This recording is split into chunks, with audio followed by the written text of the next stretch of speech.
नमस्कार, मैं GRS news के लिए गिरीश शेखरवाल। आज का ब्लॉग में महामहिम राष्ट्रपति के उन 14 सवालों से शुरू करना चाहता हूं कि जो उन्होंने माननीय उच्चतम न्यायालय को हैसियत बताते हुए पूछा है और ये कहा है, आपने किस हैसियत से राज्यपाल और राष्ट्रपति को उनके निर्णयों के लिए सीमा में बांधने की कोशिश की। ये बात 8 अप्रैल से ही लगातार जारी है। विगत 8 अप्रैल को तमिलनाडु की एक याचिका पर कि वहाँ के राज्यपाल एन रवि वर्षों से करीब कई ऐसे बिल पड़े हुए थे जिन्हें कि वहाँ के राज्यपाल न तो उस पर अपनी स्वीकृति दे रहे थे और न उस बिल को विधानसभा में ही लौटा रहे थे। इसको लेकर तमिलनाडु सरकार माननीय सुप्रीम कोर्ट में आई और वहाँ माननीय सुप्रीम कोर्ट ने एक आदेश जारी किया जिसमें कि उन्होंने राज्यपाल को मात्र 3 विकल्प दिए। उन्होंने कहा कि या तो वो विधानसभा को लौटा दें,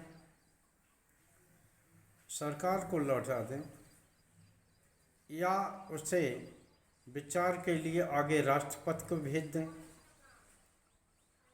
या उस पर अपनी स्वीकृति प्रदान करें।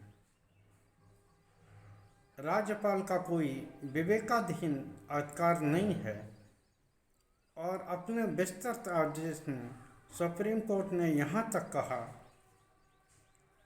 कि ये सभी काम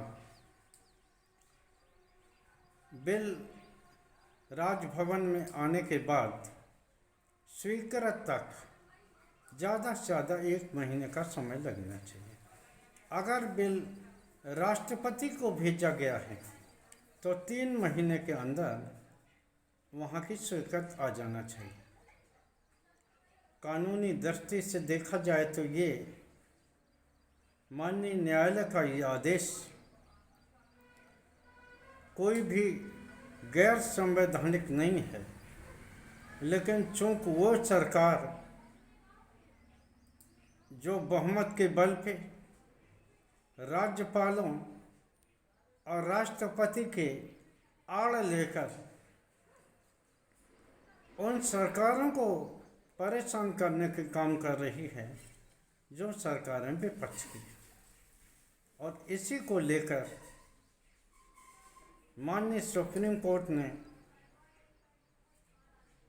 विस्तृत आदेश देते हुए न सिर्फ अटके हुए 10 बिलों को बिना राज्यपाल के स्वीकृति और राष्ट्रपति के स्वीकृति के पास हुआ मान लिया।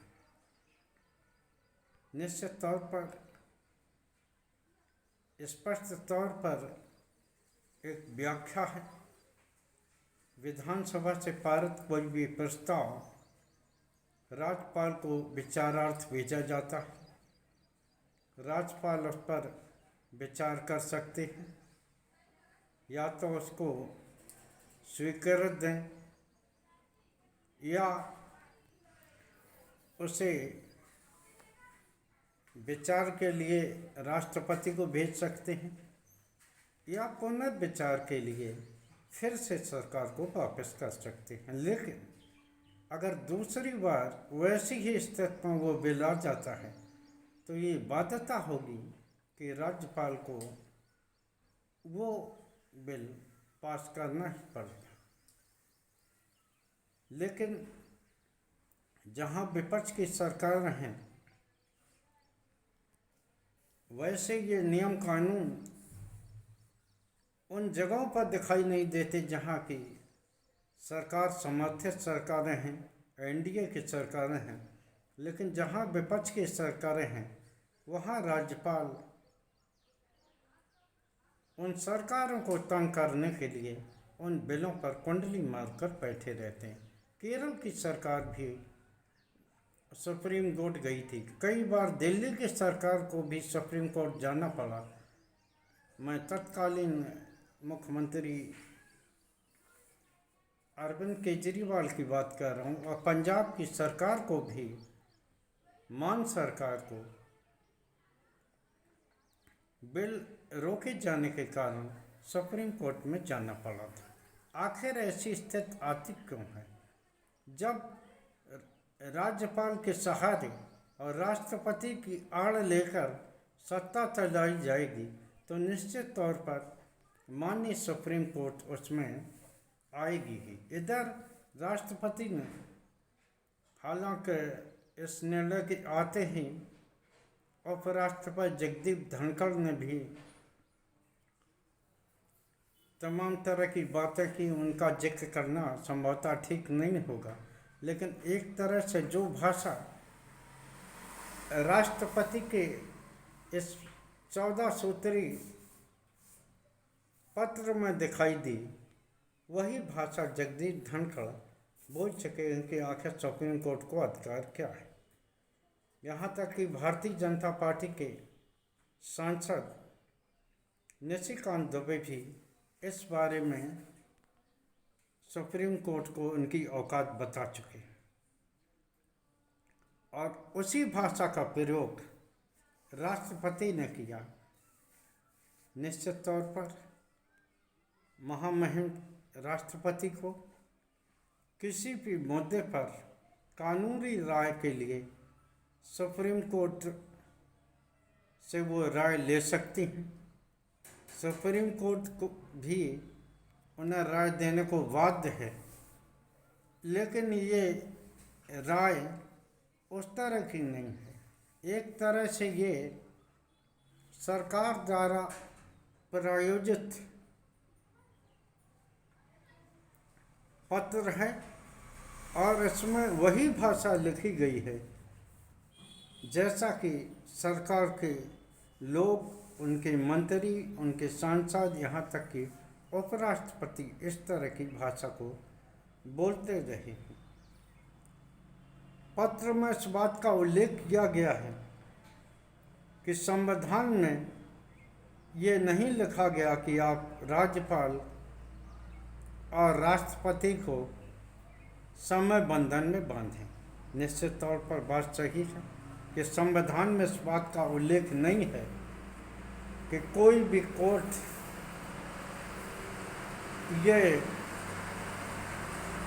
बंधन लगाए कि कोई भी राज्यपाल या राष्ट्रपति इतने समय में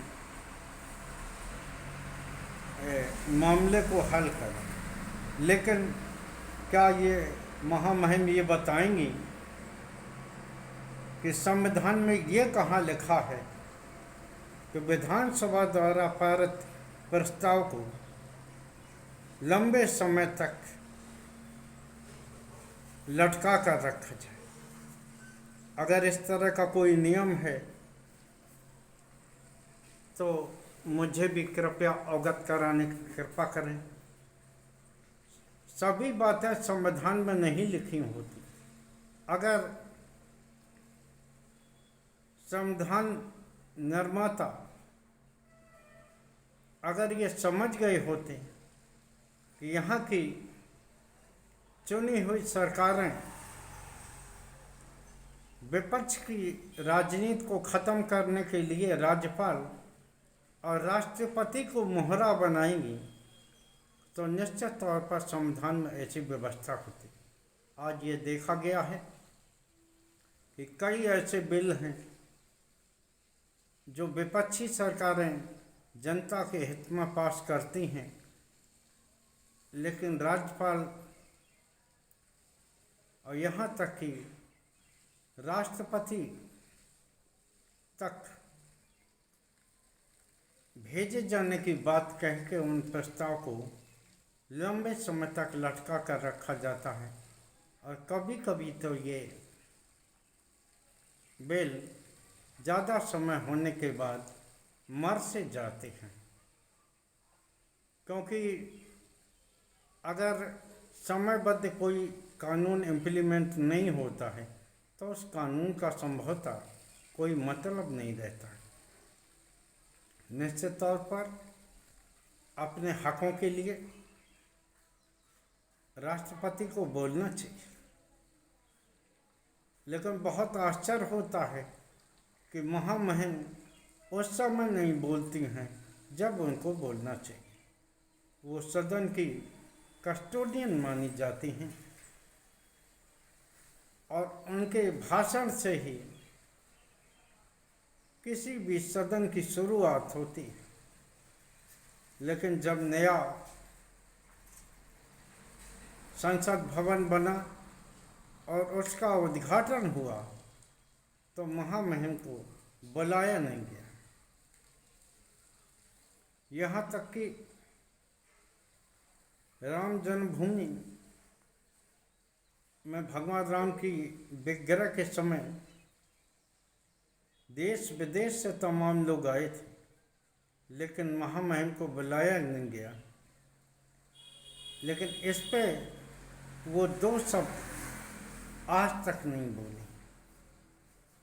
उस समय जब सुप्रीम कोर्ट के जरिए उनकी प्रशासनिक चोरी पकड़ी गई है तो वो किस तरह से छटपटा रहे हैं।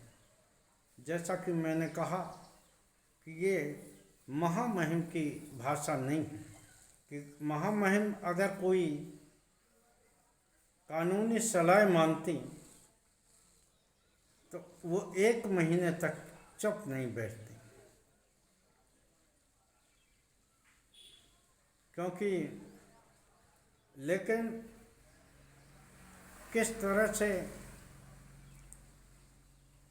पूर्व मुख्य न्यायाधीश संजीव खन्ना के रिटायरमेंट के बाद दिन ही इस पत्र को सुप्रीम कोर्ट में भेजा गया, वो ये दर्शाने को काफ़ी है किस प्रकार सरकार वक्फ संशोधन आदि के बिल को सुनवाई से रोकने के लिए राष्ट्रपति को ढाल बना रही। निश्चित तौर पर जैसा कि मैंने कहा कि राष्ट्रपति को पूरा अधिकार है और सुप्रीम कोर्ट भी उनके मांगे गए सुझाव को राय देने के लिए बाध्य है।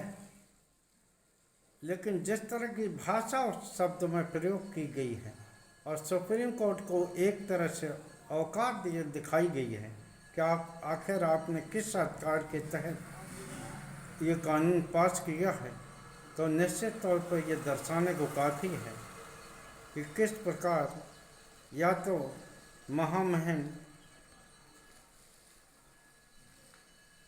राजनीतिक हो गई हैं या राजनीति में सरकार ने अपनी राजनीति के लिए महामहिम को अपनी ढाल बनाया है। आज के ब्लॉग में बस इतना ही। जय हिंद, जय भारत।